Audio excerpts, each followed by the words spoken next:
Hare Krishna.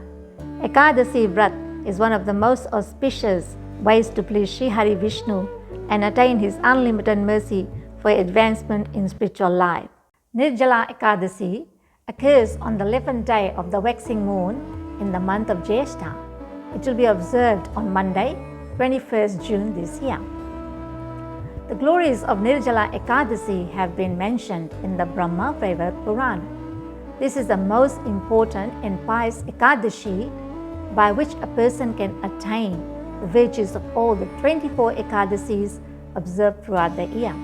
This Ekadasi has unlimited merits and signifies freedom from all sins accumulated over several lifetimes. Once Bhimsen, the second of the Pandava brothers, asked his grandfather, the great sage Srila Vyasadeva, whether it was possible to return to the spiritual world without having observed the rules and regulations of the Ekadasi Vrats. All his brothers, Mother Kunti and wife Draupadi, used to observe these Ekadashi Vrats. He also wished to please Lord Vishnu by observing Ekadasi, but was unable to do so due to his inability to control his hunger, as he was a voracious eater. So, he thought to seek guidance from sage Vyasa for the same. The sage guided Bhima to observe Nirjala Ekadasi Vrat, which takes place once in a year and is as meritorious as all the other Ekadashis combined together. The word Nirjala means without water in Sanskrit. Vyasadeva recommended that one must strictly follow the rules of the Nirjala Ekadasi and refrain from eating or drinking anything, and not even consume water on this day. This rigid fast is in effect from sunrise on Ekadashi to sunrise on the following Dwadashi day. The Supreme Lord Krishna had personally told Vyasadeva that whoever endeavors to observe this great Vrat very firmly receives the merits of bathing in all the places of pilgrimage, giving all kinds of charities to worthy persons, and reaps the benefit of all the 24 Ekadashis in one go.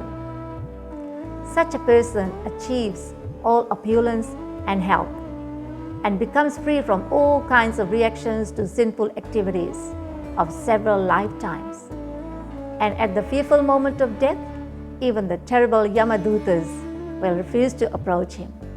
Rather, such a faithful soul will at once be taken to the supreme abode of Lord Vishnu by the Vishnu Dutas. It is to gain all these benefits that one should certainly fast on this very auspicious and important Ekadashi and abstain even from water. When the other Pandavas heard about the benefits gained by following the Nirjala Ekadashi, they resolved to observe it exactly as their grandfather Srila Vyasadeva had explained it to their brother Bhimsen. All the Pandavas observed this Ekadashi by refraining from eating or drinking anything. And thus this day is also known as Bhima Ekadashi or Pandava Nirjala Ekadashi. It is recommended that those observing this Ekadashi should get up early in the morning, have a purifying bath, and then engage the senses in devotional activities throughout the day and relish the nectar of Sri Hari's holy names on a japamala. They must also give charities such as food, clothes, a water pot covered with cloth, gold, cows to a worthy person or a Brahmana on the Dwadashi day, and thereafter honor the prasadam, for by doing so one receives imperishable benefits. There is no need to perform any other kind of religious duty. Observance of this Ekadashi pleases the Supreme Lord Vasudeva so much so that not only the person observing it is promoted to the supreme abode of Sri Vishnu, 100 of his previous generations in the family are also liberated. They undoubtedly go to the Supreme Lord's abode, as well as their sins are nullified. Such are the glories of Pandava Nirjala Ekadashi. Happy fasting, happy Ekadashi, all glories to Sri Hari. Hare Krishna.